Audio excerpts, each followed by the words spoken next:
It was a Christmas I would never forget. I was just a boy, somewhere between the ages of 8 and 10, when something happened that would haunt me for years to come. Growing up, I always loved Christmas, everything about it, from the sparkling lights to the smell of cinnamon in the air to the joy of unwrapping presents. Our house, a 2-story old Victorian-style home, was always beautifully decorated. My family, consisting of my parents, older brother, and younger sister, would spend days decking the halls. The tree, the centerpiece of our holiday cheer, stood proudly in the corner of the living room, glowing with lights and surrounded by an ever-growing pile of presents. That year, things were no different.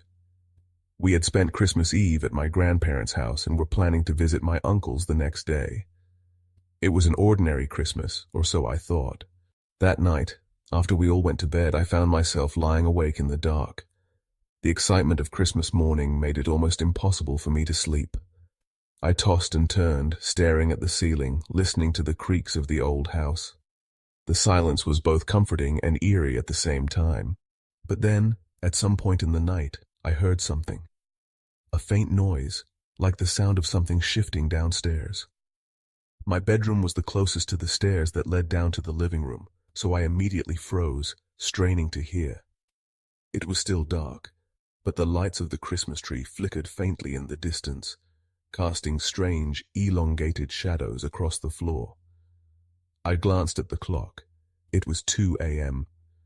Curiosity overtook me, and my heart raced as I quietly slipped out of bed. I crept across the cold, creaky wooden floor of the hallway, my small feet muffled by the thick carpet. I reached the top of the stairs, and with bated breath, peeked over the railing into the living room below. At first, everything seemed normal. The house was dark, except for the glow from the Christmas tree, and a few scattered decorations that had been left on. But then I saw him. A tall figure stepped out from behind the massive Christmas tree, emerging from the shadows. He wasn't my father. He wasn't my brother. This was a stranger, someone I had never seen before. His face was obscured, but his movement was deliberate and unnerving, as though he had been waiting for me to notice him. I felt my stomach twist into knots and an icy chill ran through my veins. The only thing I could think to do was run. I bolted down the hallway toward my parents' room, my feet pounding against the floor. I shook my parents awake, breathless and terrified, telling them that there was a man downstairs. My dad, half asleep and annoyed, got up to investigate. He came back moments later, looking pale and shaken. "I saw him," he said, his voice tight with panic. "He's gone now. I saw him leave through the window." The police were called immediately. They arrived quickly, searching our property and the surrounding woods. But they didn't find any sign of the intruder. The only thing they found was a broken window in the living room, just like my father had said. But here's the strange part. None of us had heard the glass shatter. The window had been broken so quietly, it was as if the man had been trained in the art of stealth. The police weren't able to find him, and nothing was stolen from the house. It was as though he had come for something else, something I couldn't understand. Maybe he heard me scream, or perhaps he saw me looking at him. Either way, something had frightened him enough to leave before he could do anything else. I kept wondering if I had been the only thing standing between us and something far worse. But there was another detail that sent a shiver down my spine. After the police left, we noticed something strange. One of the ornaments on the tree had been moved. It wasn't much, just a small red glass bauble that my mother had placed in the front, but it was enough. It was as if someone had been there, standing beneath the tree, and had touched it. The rest of the night was a blur. My heart was still racing, and every creak of the house seemed to echo louder in my ears. The idea of the intruder still lurking around haunted me. I didn't fall asleep until the early hours of the morning, but when I did, I had the most unsettling dreams. In the dream, the man wasn't just standing by the tree. He was watching us sleep, his eyes glowing faintly in the darkness. When morning came, the tension in the house was thick. We all packed up to leave for my uncle's house, trying to move past what had happened. My brother Michael and my sister Emma were already in the car, and I tried to shake off the dread that had settled in my chest. But something about the morning felt off. The house had an unnatural stillness to it, as if the walls themselves were holding their breath. Before we left, my dad and I went outside to check the yard. It had snowed overnight, and the whole world was covered in a thick blanket of white. But when we looked around the house, we saw something that made my stomach drop. There were no footprints in the snow. Not a single sign that anyone had been near the house, not even the man who had broken in. I thought back to the night before. If the man had left through the window, surely his footprints would have been left in the fresh snow. But there was nothing. No sign of anyone coming or going. The snow had fallen perfectly, undisturbed, and the house sat there, eerily silent. As we pulled away from the house, I couldn't shake the feeling that something was still there, watching us. And to this day, I've never been able to explain what happened that Christmas night. I don't know who that man was or why he chose our house, but something tells me he was never really gone. I can still remember that night vividly, the haunting vision of the stranger standing behind the tree, his shadow stretching long across the room. Even now, when I close my eyes, I wonder, was he watching us from the darkness, or was he something worse, something that came for us that night and never truly left? This happened to me a couple of years ago, right before Christmas. It was the final weekend of holiday shopping, and I had a lot of last-minute gifts to buy. I was already feeling the stress of the season, and I figured I'd just get it all over with in one trip. I went alone to a massive shopping mall about 20 minutes from my house. When I got there, it was packed, like shoulder to shoulder packed. It was so chaotic that it felt like the mall was closing down for the holidays, and everyone was scrambling to get everything they needed. Every time I picked something out, I found myself waiting in line just to check out. It wasn't until hours later that I finally had everything I needed, gifts for my friends, my family, even my co-workers. By the time I was done, I was exhausted. I left the mall and headed home. The air was frigid and the sky was dark. I was looking forward to just being home. That was when my phone rang. I glanced at the screen, but the number was unfamiliar. I ignored it, but not long after, I saw that I had a voicemail. Curiosity got the best of me, and I played it. "Hey, I'm right behind you," a man's voice said. His tone was calm, too calm, almost like he was enjoying himself. "You should have answered the phone. You know I can see you, right?" I froze. My stomach dropped. The road I was on was busy, but I could still make out headlights in my rearview mirror. I wasn't sure if it was the same car, or if it was someone messing with me. I kept driving, trying to convince myself that it was just a prank. But then, I took a turn off the main highway. The moment I did, the car behind me turned too. My hands tightened on the steering wheel. I was barely 10 minutes away from home. My heart pounded as I realized I was being followed. I had heard stories about this, about people being stalked by strangers on the road. I quickly grabbed my phone and asked Siri for directions to the nearest police station. The route popped up immediately, just 5 minutes away, but by the time I made it to the street where the station was, I noticed something strange. The car behind me had stopped following me. I pulled into the parking lot anyway, just to be sure. I sat there, watching the street through my rearview mirror. After a few minutes of pure silence, I finally felt safe enough to leave. I couldn't shake the feeling that someone was still out there. I got back on the road and made my way home. As I pulled into my driveway, my phone rang again. My heart nearly stopped when I saw the same number on the screen. I hesitated, but then answered. "You should have gone home," the man's voice hissed. "I know where you live." My blood ran cold. Before I could react, I heard the unmistakable sound of an engine. My eyes darted to the street. Headlights were coming toward me. Panic surged through my veins. I ran to the door, heart thudding in my chest, and slammed it shut behind me. I locked it quickly, barely making it inside before the car parked in my driveway. I turned to look through the window. A man stepped out of the car, tall, wearing a dark coat, and walking toward my front door, his steps slow, deliberate. He knocked once, then again, harder this time, as if he knew I was inside. I backed away from the door, trying to stay out of sight. Suddenly I heard him trying the handle. My stomach lurched. He was trying to get in. Then silence. The man stood there, still, staring, waiting, as if he was daring me to open the door. I dialed 911, my hands shaking, and explained what was happening. I didn't know if he was armed or if he was just insane, but I was terrified. When the police arrived, the man was still standing there, just outside my door. His face was hidden in the shadows, but I could feel his eyes on me. The officers spoke with him briefly and were able to convince him to leave. They gave him a citation, and that was it. The ordeal was over, but it didn't feel over.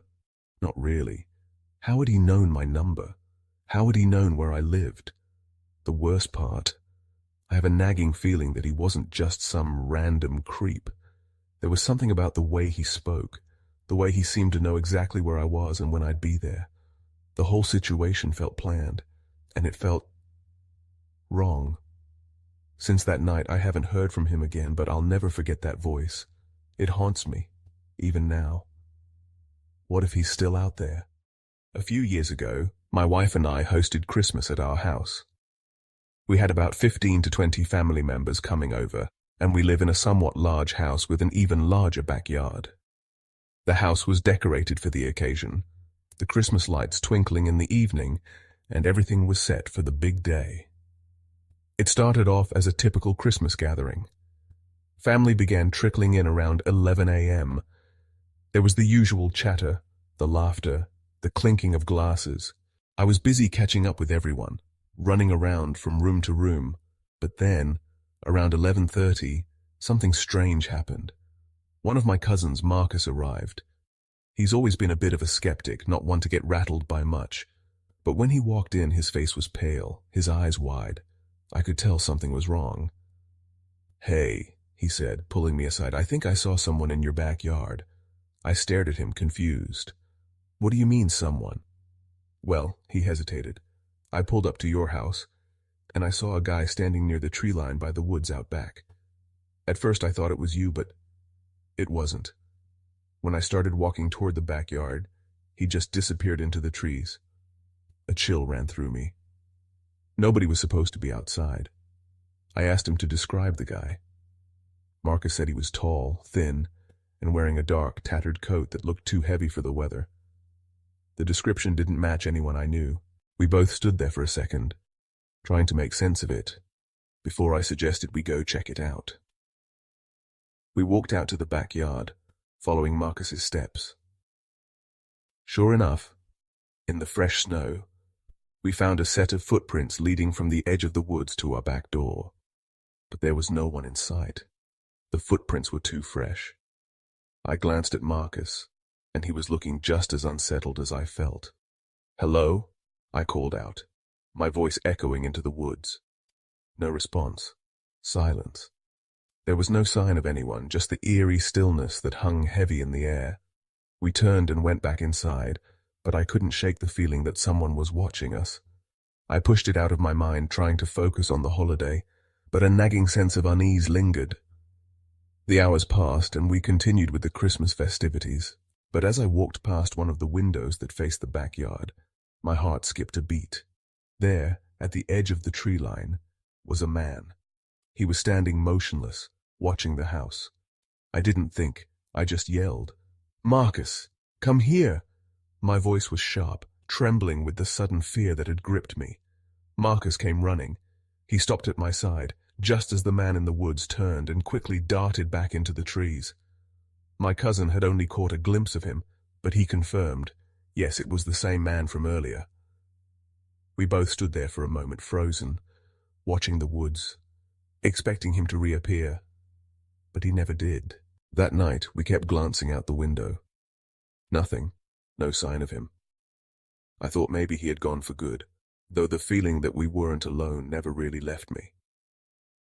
After everyone left, it was just my wife and I, sitting in the quiet, unsure of what had happened. The house felt still, too still, like something was out there, watching.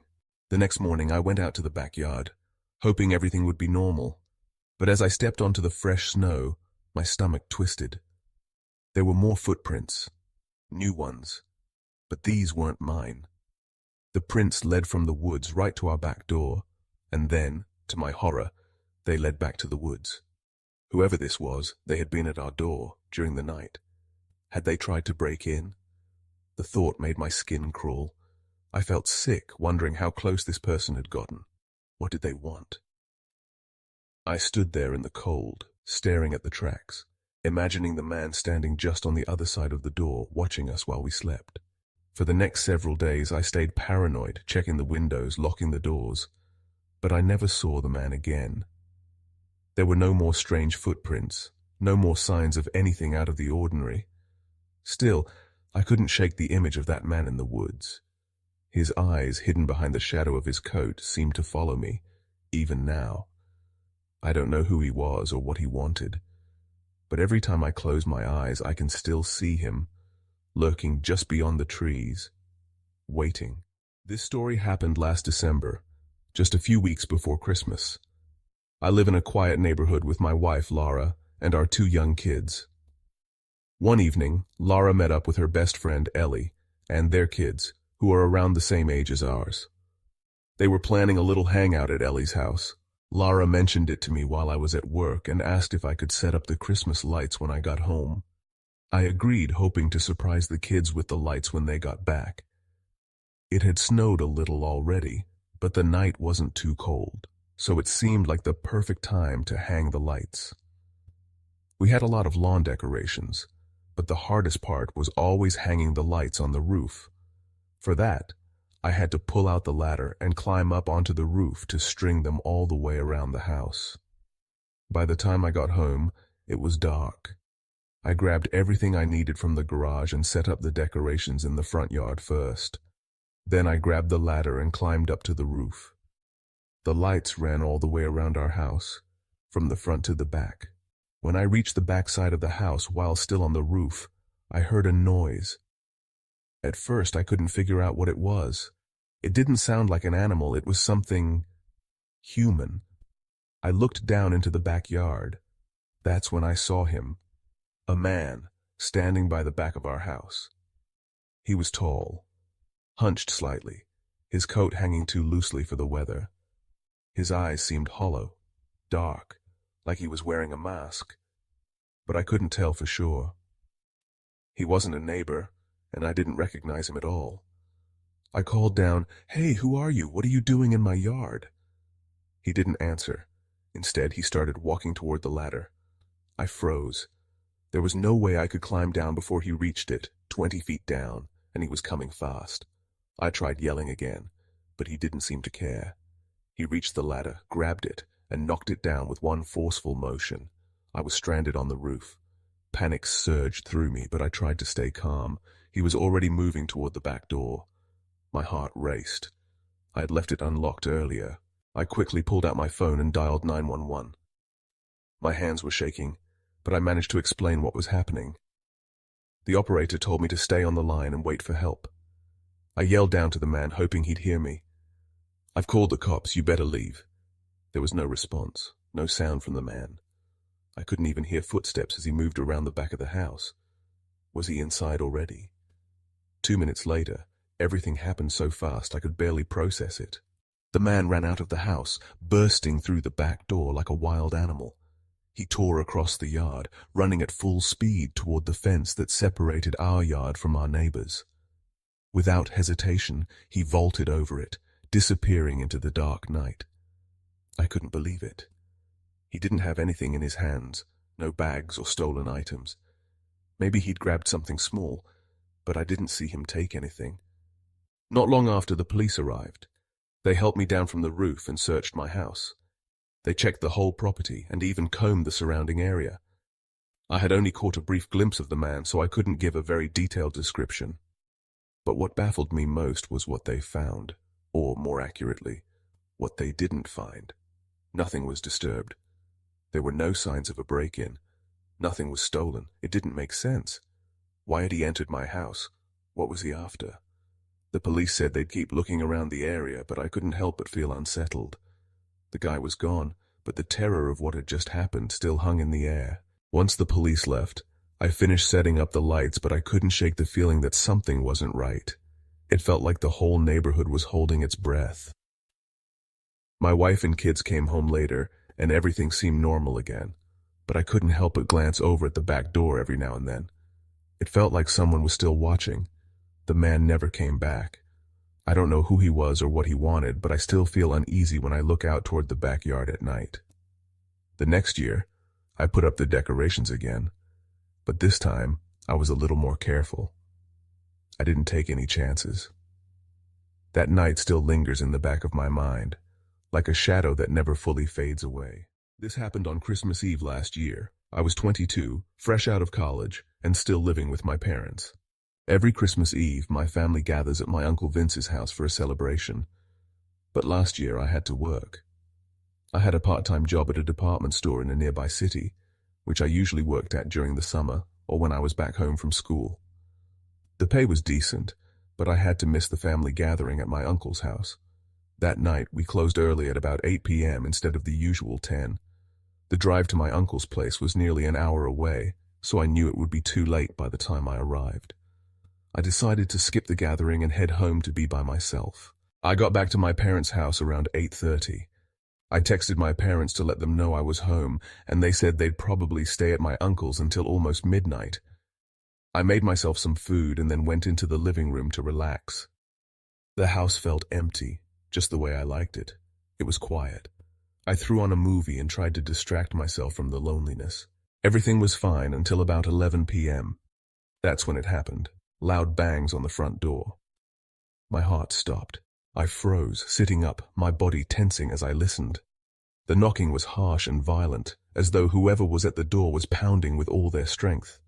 I waited, but the banging only grew louder, more frantic. My mind raced. I didn't want to look, but I couldn't help myself. I slowly got up and moved to the window that overlooked the front door. I was upstairs, and the living room was in the back of the house, so I had a decent view. My hands were shaking as I carefully peeled back the window curtain. What I saw sent a chill down my spine. 3 large men, their faces hidden beneath dark hoods and oversized hats, were standing by the front door. I couldn't see their faces, but I could feel their eyes burning into the darkness, even though I wasn't sure if they could see me. One of them was still knocking, the sound echoing through the night. I didn't know what to do. Panic set in. My breath quickened as I backed away from the window and ran to grab my phone. My fingers fumbled as I dialed my parents. "Mom, Dad," I whispered frantically, "there are 3 men outside. I don't know who they are, but they're knocking on the door. What should I do?" They didn't know who they were either. My mum sounded scared. "Call the police," she said. "We're on our way, but it'll take us at least 45 minutes to get there. Just stay inside and lock up." I did as she told me, but the knocking didn't stop. The silence that followed only made my heart race faster. I watched through the window, my pulse pounding in my ears, as the men suddenly sprinted to the back of the house. The hairs on my neck stood up. I moved quickly, almost instinctively, toward the back of the house to see where they were going. My breath caught in my throat as I heard the rattling of the back door handles. They were trying to get in. I dialed 911, but I could barely speak. My voice was shaking. "There are men trying to break into my house. Please help." Then everything went eerily quiet. The seconds stretched on, feeling like hours. My heart was in my throat. Had they left? Were they still out there? I didn't know. But the silence was broken by another round of heavy banging, this time from one of the windows at the back of the house. My mind spun. I didn't think the window would hold up much longer. I could hear the wood groaning under the pressure, ready to shatter. Just as I was about to lose it, I heard the sound of a car pulling into the driveway. The sirens. The police. Relief washed over me, but it was fleeting. The men stopped pounding, and when I peeked out the back window again, I saw them. 3 dark figures sprinting through the yard, headed toward the far end where a row of trees lined a small, quiet road. They were fast, too fast. They disappeared into the night before the police even got to the front door. I rushed out to meet them, breathless. They were running, I told the officer, my voice shaking. They're gone now. I don't know where they went. They just disappeared. The police searched the property, but by the time they arrived, the men were long gone. I couldn't understand it. Who were they? Why did they come to my house? Why didn't they take anything? The officer asked me questions, his voice calm, but I could tell he was on edge. My parents didn't get back until after the police left, and I was grateful to have them home. The house didn't feel so empty anymore. We stayed up late that night, making sure the men didn't return. My parents took turns keeping watch, but as the hours passed, we heard nothing. The night dragged on, and eventually we all went to bed. That Christmas Eve is one I'll never forget. The knocking, the running, the men who seemed to appear out of nowhere. It all felt wrong. Even now, I can't shake the feeling that they were watching me the whole time. The worst part? I still don't know who they were or what they wanted. But sometimes when I'm alone, I think I hear faint knocks in the distance. Maybe it's just my imagination, or maybe it's them. Have you ever woken up to the suffocating feeling that you aren't alone? That silent, foreboding stillness. The kind that seems to echo with unseen eyes watching you. That's the terror that found me one December night. A horror I'll never forget. My story began innocently enough. I was newly single after a 2-year relationship had ended, trying to navigate life alone. Living in a quiet corner townhouse, the solitude I once craved had become unbearable. To distract myself, I did what most do these days. I turned to dating apps. Swipe after swipe, it felt like a never-ending carousel of superficial connections. Then I matched with Tracy. She was stunning in her photos, bright eyes, long dark hair, and a confident smile. Our initial conversations were light, nothing too deep. She gave me her Snapchat, but our exchanges fizzled quickly, relegating her to the category of people who just watch your stories without ever engaging. I didn't think much of it until weeks later, when she commented on one of my Christmas-themed snaps. It was a simple message. I love Christmas. We should do something festive together. It caught me off guard, but intrigued me. I was eager for company, so I suggested ice skating or visiting a holiday village to see the decorations. But Tracy had a different idea. How about we decorate your Christmas tree, she said. It sounded cozy, so I agreed. My artificial tree was still tucked away in the attic, and I told her it would be a 2-person job to get it down. She eagerly offered to help. The plan was set for 9 o'clock that night. Excitement mingled with nervousness as I prepped the house. I vacuumed, swept, and even rushed out to the liquor store to grab a couple of bottles of wine. By 9 o'clock, the house was spotless, the ambiance was perfect, and I was sitting on the couch pretending to casually watch TV while glancing at my phone every few minutes. By 9:30, I started to wonder if she was going to flake. Then came her message, "I'm outside." When I opened the door, my stomach dropped. Tracy was taller than I had imagined, at least 6 feet tall compared to my 5'10". Her overpowering perfume hit me like a wall, almost masking a faint, sour odor beneath. She was attractive, but something felt off. Her face seemed older, weathered in a way that didn't match the vibrancy of her photos. But I pushed the unease aside, chalking it up to first meeting jitters. She sat close to me on the couch, her leg pressing against mine. I offered her a glass of Merlot, and we made small talk.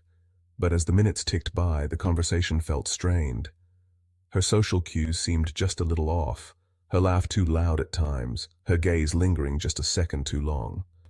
Then, as if to cement the awkwardness, she spilled wine on my light blue couch. I forced a smile, reassuring her it was fine as I rushed to clean it up. Inside, I was fuming. The tension in the room grew thicker. To break it, I suggested we start setting up the tree. Getting the tree from the attic was no small task. I handed her pieces of it, each one heavier than the last.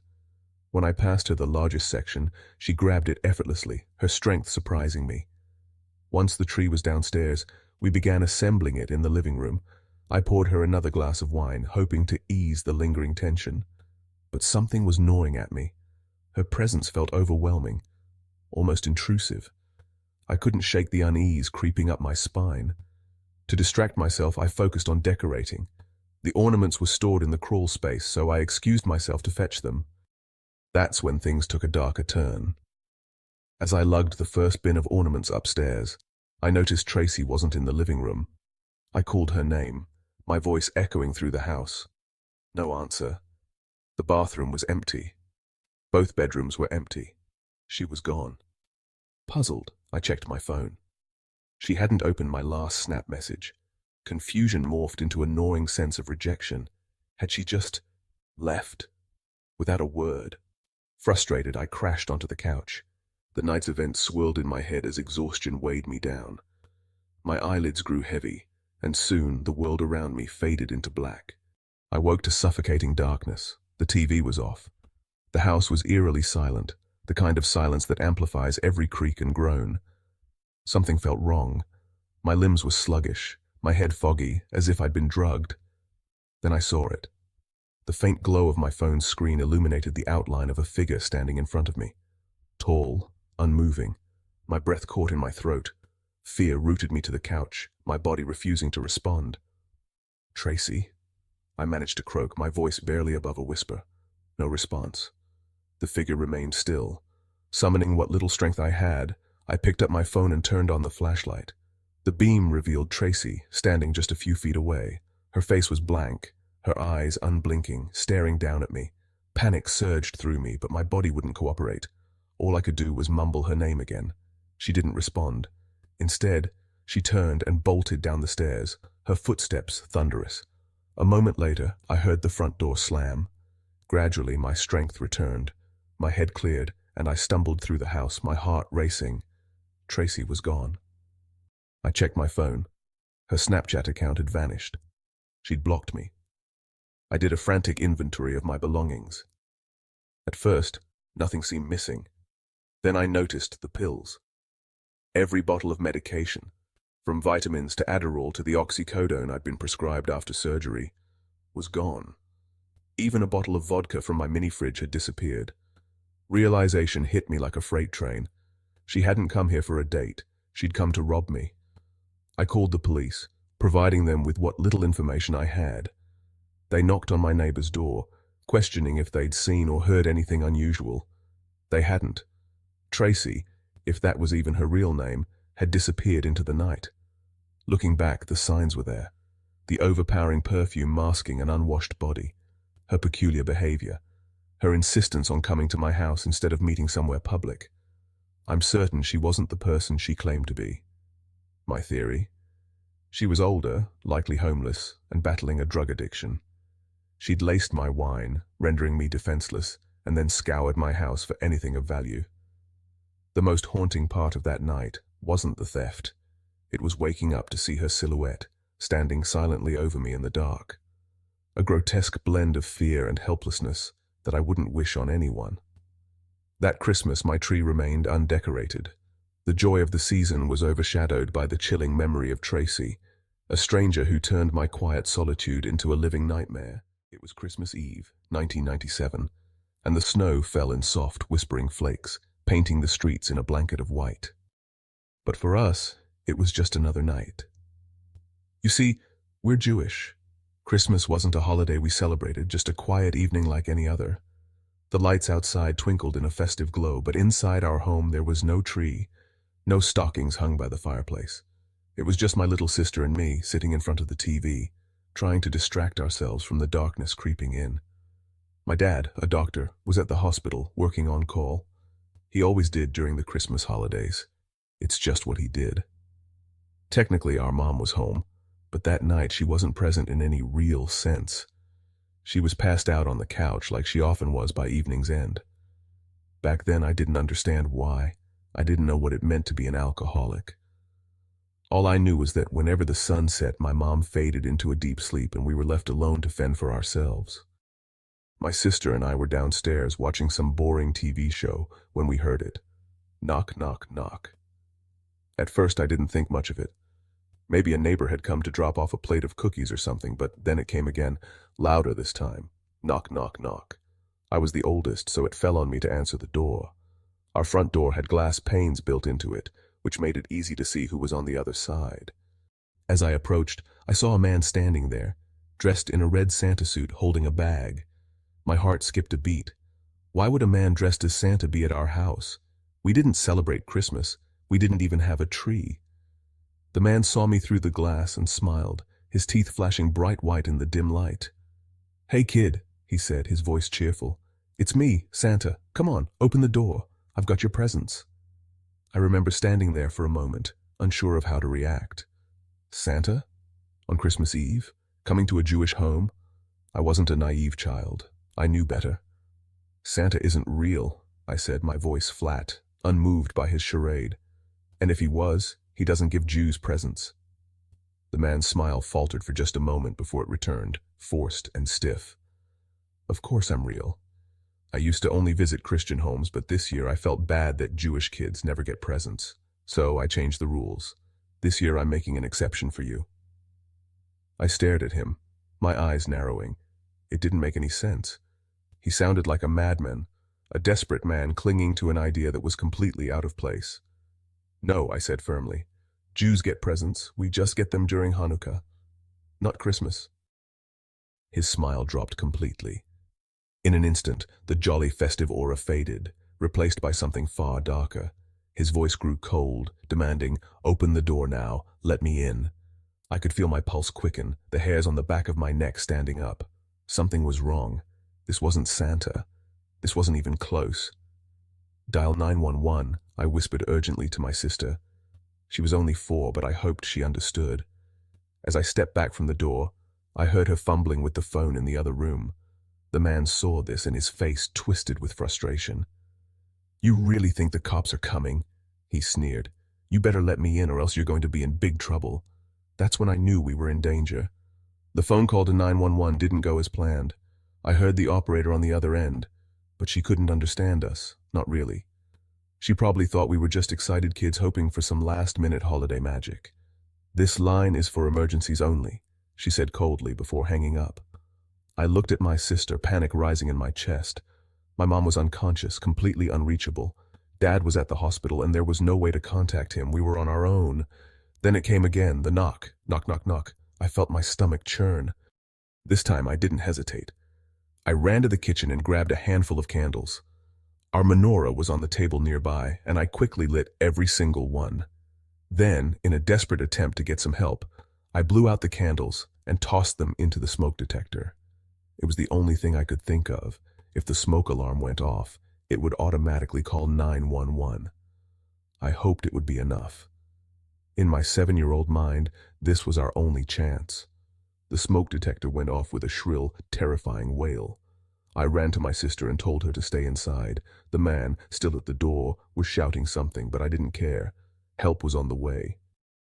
The fire trucks arrived less than 2 minutes later. I was shaking, my heart hammering in my chest. I tried to comfort my sister, but the sound of the fire engines was deafening. I thought we were safe. But then, the man did something that made my blood run cold. He ran straight for the firefighters, calling out, his voice loud and false. "I'm their father. I'm here to surprise my kids for Christmas. I was dressed as Santa. My suit doesn't have any pockets, so I couldn't get my keys. Please, you have to break the door down to save them from the fire." I couldn't believe my ears. The firefighters hesitated for a moment, and I saw one of them step forward. But I knew something wasn't right. I shouted out, "That's not our dad. That's not him." The firefighters paused, looking confused. "Please," I begged, tears streaming down my face. "Our dad's at the hospital. This man isn't him. He's not Santa. We don't even celebrate Christmas." One of the firefighters looked closely at my kippah, the traditional Jewish head covering on my head. Slowly, he began to understand. I explained everything. The phone call, the knock at the door, my desperate attempt to get help. It all came out in a rush of fear and tears. The firefighter finally spoke to the man, his voice firm. Why would Santa be visiting a Jewish home? The man stuttered, his face twitching as he tried to explain, but it was too late. 2 firefighters stepped forward, taking him by the arms, wrestling him to the ground. The 3rd firefighter called the police, asking about the hospital where my dad worked. When the police arrived, they arrested the man without hesitation. They even checked the hospital where my dad worked and informed him of what had happened. My dad came home a short while later, furious with our mum for being unconscious during the whole ordeal. But above all, he was relieved that we were okay. He hugged us tightly, as if he never wanted to let go. That Christmas, we didn't have a tree or presents, but we had something more important: safety. That was a Christmas I would never forget. Looking back now, I truly believe being Jewish saved our lives that night. Had we opened the door to let Santa in, who knows what would have happened? It's a thought that still haunts me. It was supposed to be a relaxing holiday getaway, a cozy retreat to the Poconos, tucked away in the woods, far from the hustle and bustle of the city. But what was meant to be a peaceful escape soon became a nightmare that we couldn't wake up from. It was December 2022, and my girlfriend Charlotte and I were excited for our little winter adventure. We had rented a charming, festive Airbnb, decked out with Christmas decorations. Nestled in the woods, the property offered a beautiful view, and there was even a quaint village nearby that made everything feel more magical. The snowstorm coming that night only added to the charm. It would be perfect, we thought. We'd leave a little early, stock up on groceries, and get everything set up at the house before the storm hit. The 4-hour drive from the city to the Poconos was smooth. We made a quick stop at a Family Dollar for some snacks, then headed straight for the Airbnb. As we turned off the main road, the gravel path through the trees led us to the house, shrouded in an eerie yet inviting quiet. It was surrounded by towering pines with Christmas lights twinkling like stars. There were light-up reindeer, a big snowman, and candy canes lining the walkway to the front door.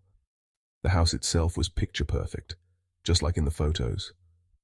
A big deck with a hot tub awaited us, and I imagined relaxing there while snowflakes fell softly around us. Inside, the warmth enveloped us like a hug, and the smell of wood and pine filled the air, exactly as we'd hoped. A Christmas tree stood proudly in one corner, stockings hung on the walls, and smaller decorations were scattered throughout, giving the house a cozy, welcoming feel. The fireplace in the living room added an extra layer of comfort, with a stack of logs next to it. We settled in quickly, unpacking our things in one of the 3 bedrooms, though we only planned to use one. I poked around the house, checking the fridge, flipping through TV channels, and gazing out the windows at the surrounding woods. There was an upstairs loft with a pool table and some couches, and a basement that seemed to stretch far beneath the house. Curiosity got the better of me, and I decided to explore the basement. It was colder down there, the air damp and heavy. The basement had no cozy touches like the rest of the house. It felt more like a forgotten space, dark, cold, and lifeless. But before I could linger too long, a knock at the front door interrupted my thoughts. I rushed to answer it, thinking it was the host, Mike, or perhaps a neighbor. When I opened the door, I was met with a man in his late 40s, wearing a ripped yellow-brown jacket and gray sweatpants. He had a friendly smile, but something about his presence unsettled me. "How are you folks doing?" he asked. I replied with a smile, introducing myself and asking if he was the Airbnb host. He said he ran the place with his brother and that he lived just up the road. He mentioned if we needed anything, we could let him know. I thanked him and closed the door. It struck me as odd that he referred to my girlfriend Charlotte without even meeting her. Sure, I'd spoken to Mike earlier about coming up with my girlfriend for a Christmas getaway, but Charlotte hadn't even opened the door. Maybe Mike had told him about us, but still, something felt off. It was pitch black outside by now, and the snowstorm had begun in earnest. We cranked up the heat inside and started preparing our dinner. Simple comfort food, just what we needed after a long drive. Chicken thighs, broccoli, potatoes, and cornbread. We ate on the couch, the glow of the Christmas tree casting a warm, peaceful light over the room as we watched the Polar Express. Christmas was our favorite time of year, and everything felt just as perfect as we'd hoped. After the movie, we decided to take a dip in the hot tub on the deck. The snow had started falling heavily, and the world around us seemed to vanish beneath a blanket of white. I turned on the lights outside, creating a warm, festive glow around us. As we relaxed in the hot tub, the cold night air mixed with the warmth of the water, and we couldn't help but feel like we were in our own little winter wonderland. But then, everything changed. The bubbles from the hot tub suddenly stopped. Everything went silent. Charlotte and I exchanged a look, both of us sensing something wasn't right. Then came the unmistakable sound of footsteps, heavy and deliberate, somewhere on the property. I froze, my heart pounding in my chest. I asked Charlotte if I should shout out to see who it was, but she whispered, "No." The footsteps grew fainter, moving away from us, until they disappeared into the distance. I tried to brush it off, telling Charlotte it was probably just a deer or an animal, but deep down I knew those footsteps weren't from any animal. They were from a person. We finished up in the hot tub, though the uneasy feeling lingered.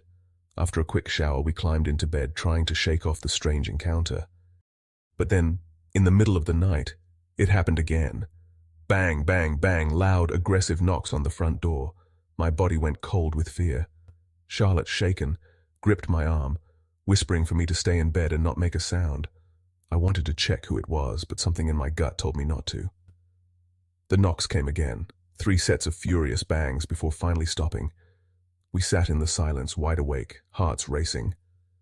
After what felt like an eternity, I got up to lock the bedroom door for added security, but I was terrified. Who would knock on our door at this hour in the middle of a snowstorm? We sat there in the dark, whispering to each other, too scared to sleep. Eventually, we mustered the courage to lie back down, but sleep never came easy that night. In the morning, I texted Mike. He responded quickly, confused about the knocks. He said it was strange and that we should alert the authorities if anything like that happened again. He was right, but his response wasn't comforting. What was there to do? We were alone, isolated in a remote house in the middle of a snowstorm. The next morning, the snow had continued to fall. There was a thick blanket of white covering everything. I went outside to clear the snow off my Jeep, and that's when I saw them, footprints in the snow. They led from the edge of the property and circled the house, almost like they had been watching us. I couldn't understand how this was possible. Any footprints from the night before should have been covered by now. But these looked fresh. Just then, I heard footsteps approaching. Tom, the man who had greeted us earlier, walked around the corner of my car, his face still that same unnerving smile. I mentioned the hot water issue, and he confirmed he was here to check on it. But I couldn't shake the feeling that something was wrong. I told him about the strange knocks and showed him the footprints. He dismissed it all, saying there were strange folk who wandered around at night, but that we didn't need to worry. The words felt hollow, and I began to get a bad feeling about Tom. He was odd, to say the least. I texted Mike again. This time something in his reply caught my breath. "Is Tom the name of the plumber?" "No," I told him. Tom was his brother, the one who greeted us. Mike's next message sent chills down my spine. "I don't have a brother named Tom." My heart dropped. I hurried to Charlotte and told her we needed to leave, now. We grabbed our things, throwing everything into the car in a frantic rush. I glanced into the rearview mirror as I started the Jeep and saw Tom walking quickly toward us from behind. My foot slammed on the gas pedal and I drove as fast as I could, not looking back. Once we were on the road, we called Mike, explaining everything. He didn't stay on the line long, but 20 minutes later, he called us back. The police had arrived at the house, but couldn't find anyone inside. Mike was on his way to the property too. But what disturbed me the most was that the man who had been watching us from the moment we arrived, who had been knocking at our door in the dead of night, was still out there. We didn't stay in the area much longer. We drove around for a while, trying to calm down after the terrifying experience. By the time we reached home, the fear hadn't gone away. Mike sent me a final message that night, apologizing for everything. He claimed he had no idea who Tom was. But what troubled me most was that Tom had been watching us all along, probably from the moment we arrived. He had been there while we were in the hot tub, and maybe he was the one knocking on our door in the middle of the night. We never found out his true intentions. But whatever they were, I'm glad we left when we did, because there's a good chance we wouldn't have gotten out of there alive. It was a bitterly cold Christmas Eve, the kind of night that clings to you, wrapping its icy fingers around your bones. The snow fell relentlessly, blanketing everything in a thick, muffling silence. But it wasn't the weather that chilled me to the core. It was the choice I'd made. I had decided to board a train, alone, on the most festive of nights. I couldn't stomach the thought of a crowded house, the laughter and forced cheer, the emptiness of being surrounded by people, but feeling utterly alone. This year, I wanted silence, and the desolate countryside seemed like the perfect escape. So I found myself at the train station, the only soul in sight. The snow had begun to fall in thick, heavy flakes, painting the world in a ghostly white, turning the station into a lifeless scene from an old, forgotten photograph. The station's few dim lights flickered, casting a faint, melancholic glow on the snow-covered platform.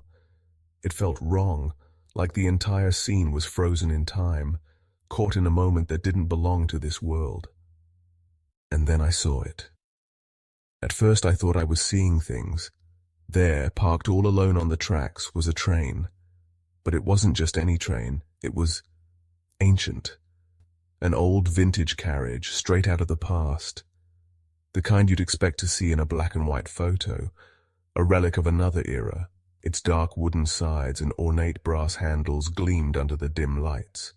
The faded gold trim spoke of forgotten years, the kind of train that didn't belong here, in the modern world.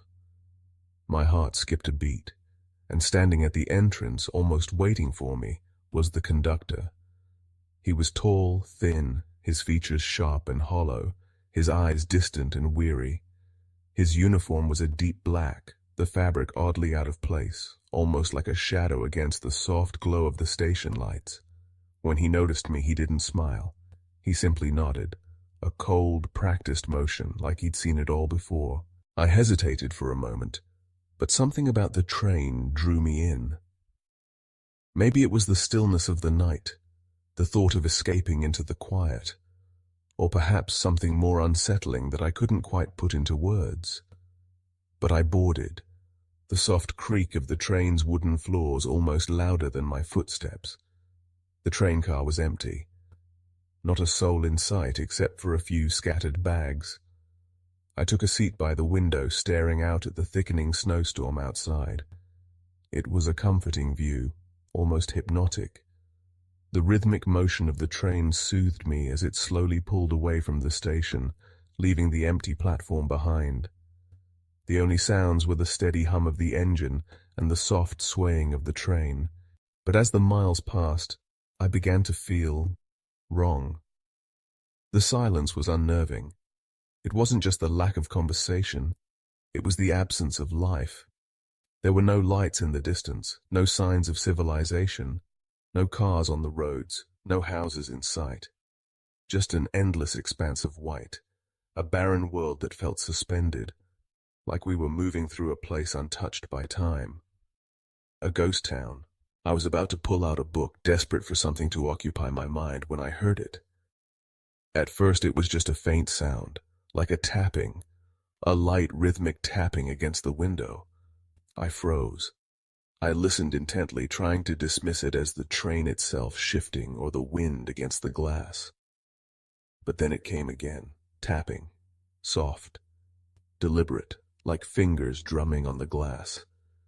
I turned quickly, expecting to see someone sitting across from me, but the seat was empty. The car was empty. I felt the hairs on the back of my neck stand up. I stared at the window, fogging it with my breath as I tried to focus, but all I could see was the blurred whiteness of the storm outside. The tapping stopped abruptly. My heart raced and I fought the urge to look around. The car was still empty, yet something in the air had changed. The quiet was no longer comforting. It felt oppressive, like something was hiding just out of sight. I stood up, my legs slightly shaky, and walked cautiously down the aisle. My eyes scanned the shadows, the dark corners of the car, but there was nothing. Nothing except for that eerie stillness. I returned to my seat, hoping that it was just my imagination, that maybe I was just tired. But then it happened again. A cold draft swept through the car, and the warmth from the heater seemed to vanish, replaced by an unnatural chill that crept down my spine. I wrapped my arms around myself, but the feeling of dread kept growing. The tapping started once more, but this time it was different. It was no longer a light tap. Now it was more like scratching, a sound that made my blood run cold. The train seemed to be slowing, crawling through the night. I could feel the air thickening, like we were moving through some unseen barrier. The rhythmic motion of the train, which had once been soothing, now felt unnatural, as if the train wasn't just moving through space, but through time.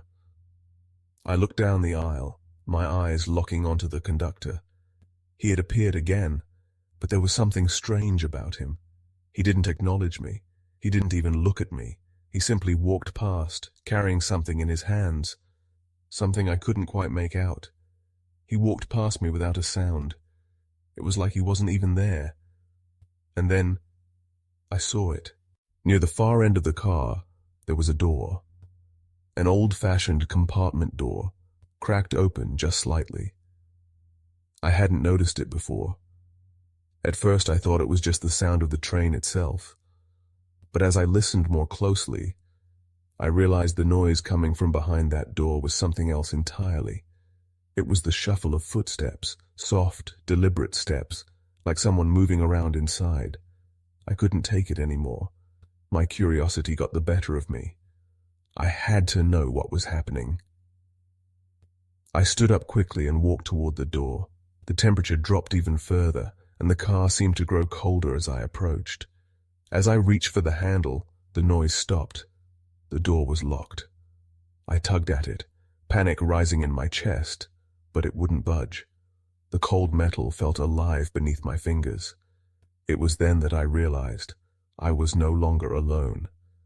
Behind me, the tapping had started again, now louder, more frantic. It was coming from inside the compartment. I backed away slowly, my heart pounding in my chest. I couldn't breathe. I turned to run, but before I could move, the door to the compartment opened on its own, and there it stood. The figure I had glimpsed earlier, the childlike shadow. But now it wasn't a shadow. It had form, a grotesque, unnatural form. Its face was hidden by a mask, one just like the one I had found in the suitcase. The grin on the mask was twisted, stretching unnaturally wide. Its eyes were empty, hollow, like black holes, endless and devoid of life. I turned to run, but the door behind me had slammed shut. My hands were slick with sweat as I tried to pull it open, but it wouldn't budge. The train was speeding up now, moving faster, as though it was rushing to some unknown destination. And then, as quickly as it all began, the train stopped. I stumbled out of the train, my legs weak, my body trembling from the cold and terror. The platform was empty, the tracks gone, the train was gone. I don't know how I made it home that night, or even how I managed to get to bed, but every Christmas Eve, when the snow falls, I think back to that night. The tapping, the cold, and sometimes, when the night is still, I swear I can hear it again. That rhythmic tapping, just out of reach. It's there, just waiting for the next passenger. Supposed to be a simple Christmas Eve. I had everything planned. Catch my flight, get home in time to enjoy the holiday with my family, and maybe even take a moment to relax. But that night, everything went wrong. The snow had started to fall heavier than usual, quickly turning the roads into slick, treacherous ice. The familiar route I took to the airport, usually calm and easy, had become a nightmare.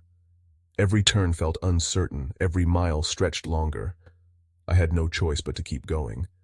I couldn't afford to miss the last train out of town, not if I wanted to make the flight. If I didn't catch it, I'd be stuck here until morning, stranded. I didn't even want to think about that possibility. I rushed into the station, panting from the cold, only to see the train pulling up. It was a vintage model, something straight out of a horror movie, with its aged, weathered exterior and creaky wheels. It looked like it belonged in a museum, not on a Christmas Eve night when everyone else was heading home for the holiday. I boarded quickly, hoping to make the best of it. But something was off. The platform was unnervingly empty, and as the wind howled through the station, I felt a chill that had nothing to do with the temperature. The train felt ancient. Even the faint smell of mildew in the air seemed like it had been here far too long. Inside, it was worse. The dim lighting flickered as I found my seat. The upholstery on the seats was faded and cracked. The windows were fogged over, and the whole car was eerily silent. There were a few passengers scattered around, but they didn't speak. It was as if they didn't even notice each other. Their eyes were empty, like they were lost in thought, or maybe something else. I took a seat by the window, trying to ignore the discomfort creeping up my spine. Outside, the snow began to fall harder, blanketing everything in a thick layer of white, obscuring the view. I watched it fall in silence, my mind wandering if I'd actually make it to my flight in time. That's when I heard it, a soft, muffled sob. It wasn't loud, just a faint sound that barely pierced the quiet. At first I thought it was nothing, the wind or my imagination playing tricks on me, but then I heard it again. A child's cry, soft, persistent, like the whimpering of a child who had been crying for far too long. I looked around, expecting someone to acknowledge it, but no one did. The passengers were still absorbed in their own silence, but the sound continued, growing louder, more desperate. A low, haunting sob that seemed to come from somewhere deep inside the train. My heart began to race. I wasn't the only one who could hear it, was I? I stood up, my legs shaky, and moved toward the back of the car. My footsteps echoed through the empty train, bouncing off the walls and amplifying the eerie quiet. As I reached the next car, I froze. A shadow moved across the dark corridor. My pulse quickened, a knot forming in my stomach. I could barely hear my own breath over the pounding of my heart as I slowly turned the corner. There, standing at the end of the corridor, was a small figure, a child. She was staring at me, her eyes wide and empty, like something was missing behind them. Her face was pale, almost ghostly, her small hands clutching a ragged doll. Her dress. It wasn't anything I'd ever seen before. It was old-fashioned, the kind of thing you'd expect from a different era, or a nightmare. "Are you lost?" I asked, my voice trembling. She didn't answer. She just stood there, staring at me, her eyes unblinking, cold. I stepped closer, my heart pounding. Something wasn't right, but I couldn't turn away. The air grew heavy, suffocating, and the temperature seemed to drop rapidly. It felt like I couldn't breathe, like the train itself was swallowing all the air. The sobbing started again, louder this time, all around me. I spun around, but the car was still empty. The passengers, motionless in their seats, paid no attention. The sound of crying echoed from every direction. It was as though it surrounded me, pressing in from every corner of the train. The child turned, her little feet padding softly against the floor as she walked toward the door leading into the next car. Without thinking, I reached out to stop her. But before I could lay a hand on her, she disappeared through the door. I pulled it open, my heart in my throat. The next car was empty. Confusion flooded my mind. Where had she gone? I stepped back into the previous car, my eyes darting around for any sign of movement, any clue. But the crying had stopped. The train shook, a violent lurch that threw me off balance. The lights flickered again and the air turned even colder. A chill ran through me, and my breath formed visible clouds. It felt like the world had shifted, like I had stepped into a place where time didn't exist. The silence that followed was suffocating. I was surrounded by nothing but the cold, empty train. Suddenly, a cold hand gripped my arm. I spun around, my body freezing in place. There was no one there. The passengers remained silent, their eyes locked forward, unaware of what had just happened. The train rattled, the metal groaning in protest as it sped faster and faster. But it wasn't just the train that was moving. I could feel something in the air, a presence, something old and unnatural. And then, the crying started again. But this time it wasn't just one child. It was a chorus, a cacophony of voices, twisted and distorted, echoing through the train. The sound was overwhelming. I turned, but before I could do anything, the train came to an abrupt halt. I stumbled forward, nearly falling as the train jolted to a stop. The lights flickered one last time and then went out. In the pitch-black darkness I heard nothing, not a sound, not even the wind outside. When the lights flickered back on, everything had changed. The train was empty, the passengers had vanished. The only figure remaining was the child. She stood at the front of the car, her back to me, her small frame perfectly still. Her head was tilted to one side like she was waiting for me. I moved forward, my legs trembling with fear, inching closer to her. Each step felt like a lifetime. When I was just a few feet away, she turned slowly to face me. Her eyes were black, no whites, just endless hollow darkness that seemed to pull me in. I couldn't move. My body was frozen, paralyzed by the cold, empty voids in her gaze. The doors to the train opened on their own. I didn't think. I just ran. Outside, I stumbled onto the snow-covered platform, gasping for breath. The train, the cursed train, was gone. The tracks were empty, but the memories, the child's eyes, the haunting sobs that echoed through the train, they stayed with me. They followed me. I don't remember how I got home that night. My mind felt numb, my body exhausted from the terror that had gripped me. But every Christmas Eve since, I wonder, was it real? Was it a nightmare I'll never escape? Or was it something worse? Some nights when I hear the wind howling outside, I can't help but listen. Because sometimes, just sometimes, I swear I hear the soft cry of a child in the distance. And I know, deep down, that I'll never be the same. It was a Christmas Eve like no other. The snow fell in thick, silent sheets, blanketing the streets with a layer of frozen stillness.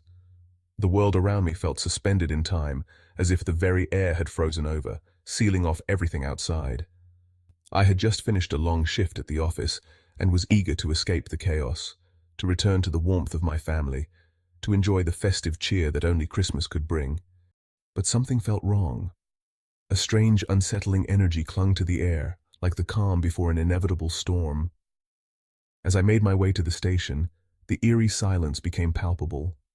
The usual bustle of people, of families rushing home, of last-minute shoppers scrambling, was conspicuously absent.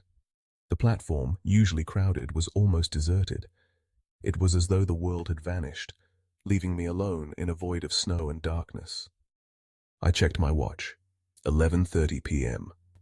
The train was supposed to leave at midnight, yet there it was, already waiting at the platform, its old rusty frame shuddering in the biting cold.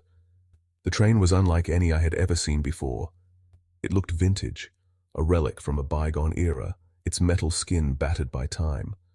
Rust streaked down the sides, and its headlights flickered erratically as though struggling to hold on to life. But there was no time to hesitate. I was exhausted, my body aching for the comfort of my home, so I boarded the train without a second thought. The moment I stepped inside, I was greeted by an overwhelming sense of coldness, a chill that cut through my coat and seeped into my bones. The dimly lit interior smelled of old leather, dust, and something else, something musty and forgotten. I was the only passenger in the car, the empty seats casting long, lonely shadows. That's when I noticed him, the conductor. Standing at the front of the car, his back turned to me, staring out the window. His figure was hunched, his face hidden in shadow. His uniform was dark, old-fashioned and worn, far too out of place for a modern train. A shiver ran down my spine, but I brushed it off, attributing it to the exhaustion creeping over me. I found a seat by the window, hoping to relax as the train began to move, its wheels clattering against the tracks in a steady rhythm. But the more we moved, the more I felt an unease settling in my stomach, like something was wrong, something I couldn't quite place. The train was colder than it should have been. The heating was on, but the air still felt damp, the condensation on the windows forming strange, uneven patterns, as if something was pressing against the glass. I wrapped my coat tighter around me, but it did little to stop the growing sense of discomfort. Then, the lights flickered. At first I thought it was nothing, just a minor glitch. But then they flickered again, and again. Each time the train lurched slightly as if it was struggling to stay on track. The rhythmic clatter of the wheels grew faint, like the train was losing momentum. That's when I heard it. A soft, faint cry. At first I thought it was just the wind, but then it came again. Clearer this time. A child sobbing. The sound was faint, almost muffled but unmistakable. It came from the back of the car, somewhere in the dark corner of the train. I stood up, my heart pounding in my chest. I glanced around. No one else seemed to notice. The car was still empty, the few scattered passengers absorbed in their own worlds. But the crying grew louder, more desperate. It wasn't just a cry anymore, it was a wail, an eerie, mournful sound that tugged at my very soul. I couldn't ignore it any longer. I had to find out where it was coming from. I moved cautiously toward the back of the train, my footsteps echoing in the silence. With each step, the cold grew more intense, and the crying seemed to follow me, growing louder, more frantic. When I reached the rear of the car, I froze. The lights flickered once more, but this time they didn't come back on. The train plunged into darkness. The only sound now was the crying, a soft, desperate sobbing that filled the air, wrapping itself around me like a cold hand squeezing my chest. I fumbled for my phone, my fingers trembling as I turned on the flashlight. The beam of light cut through the dark, landing on the far corner of the car. And that's when I saw her. A small child sitting on the floor, her back to me. She was pale, her skin almost ghostly white. Her dress was old-fashioned, worn, faded, like something from another time, maybe the 1940s or 1950s. Her hair hung in front of her face, hiding it from view. The crying stopped. My heart stopped with it. I wanted to move closer, to speak to her, but as I took a step forward, the temperature dropped. A sudden gust of cold air washed over me, and I could see my breath, misting in front of me. I froze, and then the lights flickered back on. But the moment they did, the child's face was revealed. Her eyes were wide, vacant, and empty, black pits that seemed to pull me in. Her gaze was fixed on me, unblinking, unseeing. I stepped back in shock, my legs shaking beneath me. Before I could react, the train lurched forward, throwing me into the seat opposite. When I looked up, the child was gone. The car was empty again. I sat frozen in the seat, my pulse hammering in my chest. The train didn't start moving again. The lights flickered once more, and then everything went dark. The crying returned. But this time it wasn't just one child. It was the sound of multiple children, their voices overlapping, distorting, until they became an unholy chorus of sobs.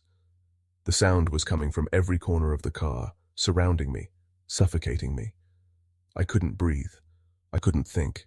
I ran for the door, desperate to escape, but before I could reach it, I felt a hand on my shoulder.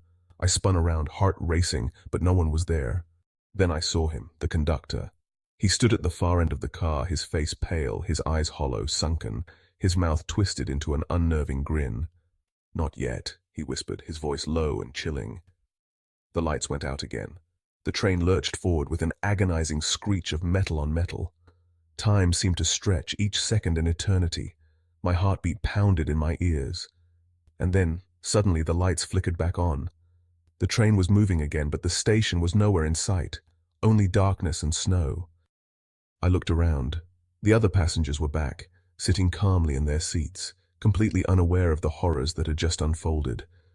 The child, the conductor, they were gone.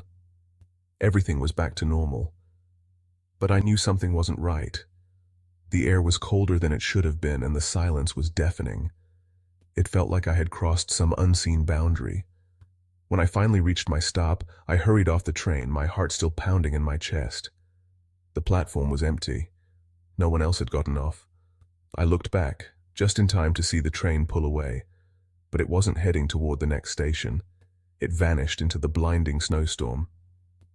To this day, I don't know what happened that night. I've tried to find any record of that train, its route, or its existence. But there's nothing. No records, no evidence. Just the memory of that Christmas Eve massacre.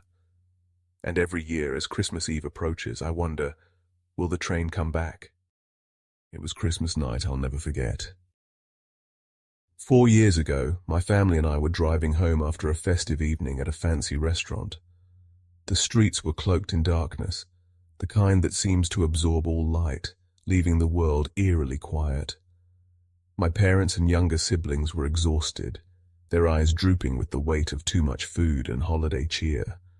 But I, wide awake and restless, found the 45-minute drive home excruciatingly long. My little sister's incessant whining broke the silence. She was upset that her friend hadn't gotten her a Christmas gift, a trivial complaint that would usually make me roll my eyes. But that night her voice grated on my nerves in a way I couldn't explain, as if some shadowy presence were amplifying my discomfort. About 20 minutes into the drive, my dad pulled into a dimly lit gas station. He needed cigarettes, and my mom and siblings decided to take a bathroom break. I stayed behind, content to pass the time playing a game on my phone. Minutes slipped by unnoticed until I glanced at the clock. 10 minutes had passed. It struck me as odd.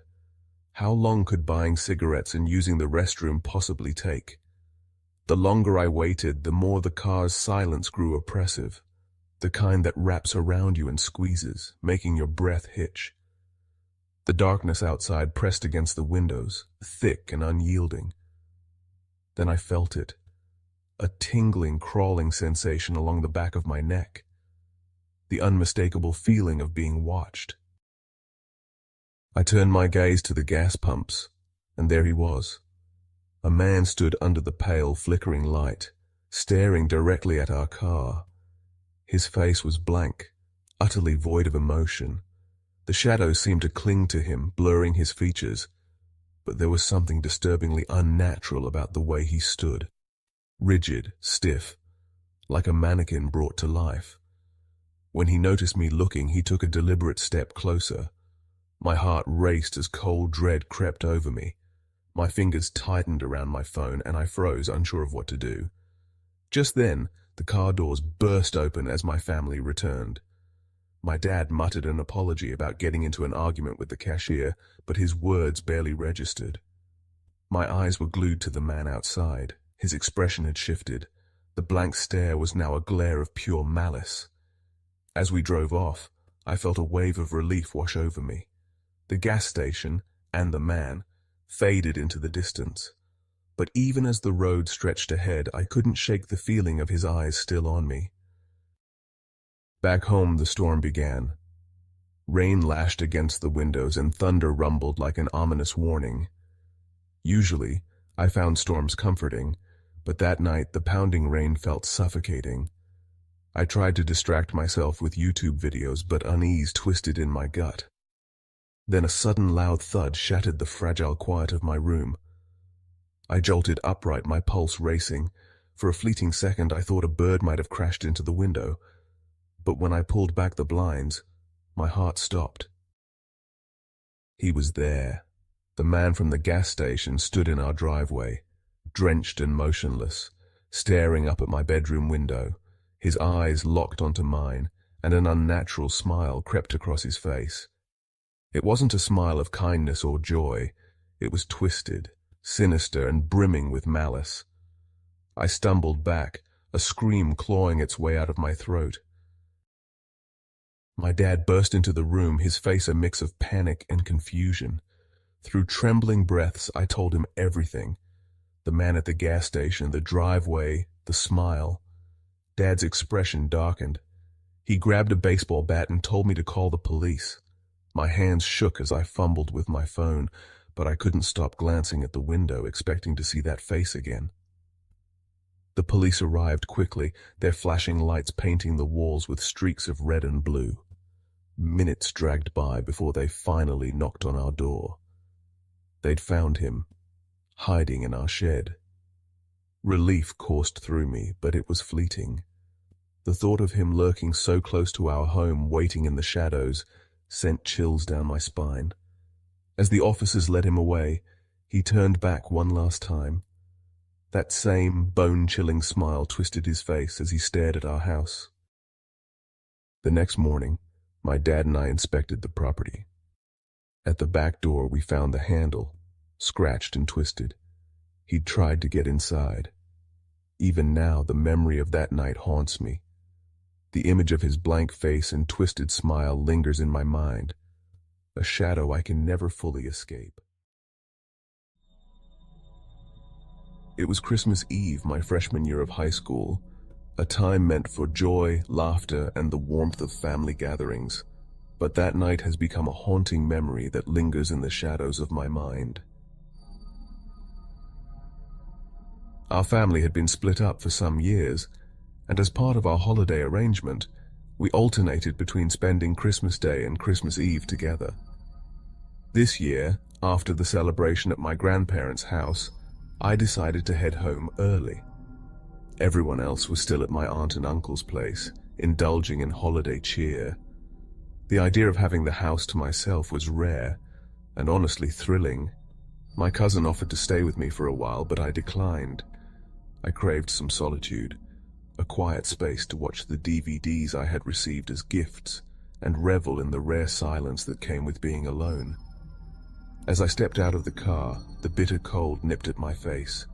The street was silent, draped in a blanket of frost and shadows, illuminated by the occasional flicker of holiday lights. My gaze caught on an unfamiliar car parked just down the street. It was an average sedan, nothing flashy or out of place. I assumed it belonged to one of the neighbor's visiting relatives and dismissed it without much thought. Locking the door behind me, I grabbed some snacks and settled into the living room. The house, usually alive with chatter and commotion, now felt vast and empty. I tried to shake off the eerie quiet by diving into my new DVDs, letting their stories drown out the unsettling silence. Barely half an hour had passed when a sudden knock shattered the stillness. The sound was sharp, insistent, and echoed through the quiet house. My stomach tightened. I wasn't expecting anyone. I hesitated for a moment, my heartbeat quickening. Slowly, I approached the door, peeking through the peephole. A man stood there, his figure illuminated by the porch light. He looked ordinary. Dark hair, glasses, a casual jacket and jeans. But there was something off about him, something I couldn't put into words. His posture was stiff, and his face held an unsettling blankness, his eyes not quite meeting the peephole, as though he knew I was watching. Cautiously, I unlocked the door and opened it just a crack. "Hi," he said, his voice calm but cold. "I was wondering about the car outside. Is it for sale?" His question was casual enough, but his tone sent a ripple of unease through me. It was too deliberate, too emotionless. No, I don't think so," I stammered, gripping the edge of the door tightly. He shifted his weight, leaning slightly to glance over my shoulder into the house. "Is there someone here I can talk to about it?" The question hit me like a punch to the gut. His gaze was too probing, his tone too calm. I felt an icy chill creep down my spine. "No, sorry," I said quickly, my voice trembling. "You'll have to come back another time." Before he could respond, I shut the door firmly, locking it with shaking hands. I stepped back, staring at the door as my heart thundered in my chest. Then the door handle jiggled. My breath caught in my throat. The jiggling turned to pounding, fists slamming against the door in a relentless rhythm that reverberated through the house. I stumbled backward, my mind racing. Why wasn't he leaving? What did he want? Desperate to stay hidden, I dropped to my knees and crawled away from the door, making my way toward the phone. My fingers wrapped around the receiver just as a chilling realization struck me. The garage door was open. My parents often left it that way, trusting the safety of our quiet neighborhood. Worse, the door leading from the garage to the house had a broken lock, a fix they'd always postponed. My blood ran cold as I heard the distinct creak of the garage door. He was inside. I clutched the phone, my fingers trembling as I dialed my uncle's number. Just as it began to ring, I heard footsteps, measured and deliberate, echoing from the garage. Frantically, I looked around for anything to defend myself. My eyes landed on a heavy metal paperweight on the coffee table. Grabbing it, I clutched it tightly, my knuckles white with tension. The footsteps grew louder, approaching the fragile door that separated him from me. Suddenly, a loud shout pierced the air. "Hey! What are you doing?" I froze. Peeking out the living room window, I saw a figure rushing toward the garage. It was my uncle, his face a mix of fury and alarm. Relief flooded through me as I watched him storm into the garage, confronting the intruder. The stranger didn't hesitate. He bolted, sprinting out of the garage and down the street, disappearing into the shadows. My uncle gave chase but stopped after a few steps, realizing the man was gone. He returned to the house, his expression dark with worry. Inside, I sat on the floor, clutching the paperweight like a lifeline. My uncle crouched beside me, his voice gentle but firm as he asked what had happened. I tried to explain, but my words tumbled out in a shaky, incoherent stream. His jaw tightened as he listened, and I could see the fear he tried to hide behind his reassuring words. When the rest of the family arrived, we called the police. An officer came, took our statements, and patrolled the area, but it was futile. The man had vanished. The next morning, as daylight cast away the shadows of the previous night, we inspected the house. The back door handle was scratched and twisted, clear evidence that he had tried to break in. My uncle's timely arrival had stopped him, but the thought of how close he came sent a fresh wave of terror through me. To this day, I can't shake the memory of that night. I often replay it in my mind, haunted by the question, what would have happened if my uncle hadn't come home early? Now, every holiday season, I find myself double-checking locks and peeking through windows, my heart quickening at the slightest noise. The joy of Christmas has never quite felt the same, tainted by the shadow of that man's dark intentions. Over 20 years ago, on Christmas Eve, I found myself driving home with my girlfriend after attending a lively holiday gathering at my aunt's house in Estata. The night had been warm and cheerful, filled with laughter, stories, and the hum of Christmas spirit. It was my girlfriend's first time meeting my extended family, and though I'd been nervous about how it would go, she charmed everyone with her wit and warmth. By the end of the evening, we were both riding the high of a beautiful holiday celebration. When it was time to leave, I realized my girlfriend had indulged in a few too many of the holiday cocktails and was in no state to drive. I offered to take the wheel of her old car, eager to get us home. The time was around 11 p.m. as we set off on Highway 211, a long, desolate stretch of road bordered by farmland and dense, foreboding forest. The road was familiar to me. I'd grown up driving it countless times, but that night it felt different. The darkness seemed thicker, the shadows deeper, and the silence almost oppressive. The car's headlights cut through the pitch-black night, casting fleeting beams of light onto the twisted trees lining the road. My girlfriend and I chatted idly, our voices the only sound breaking the eerie stillness outside.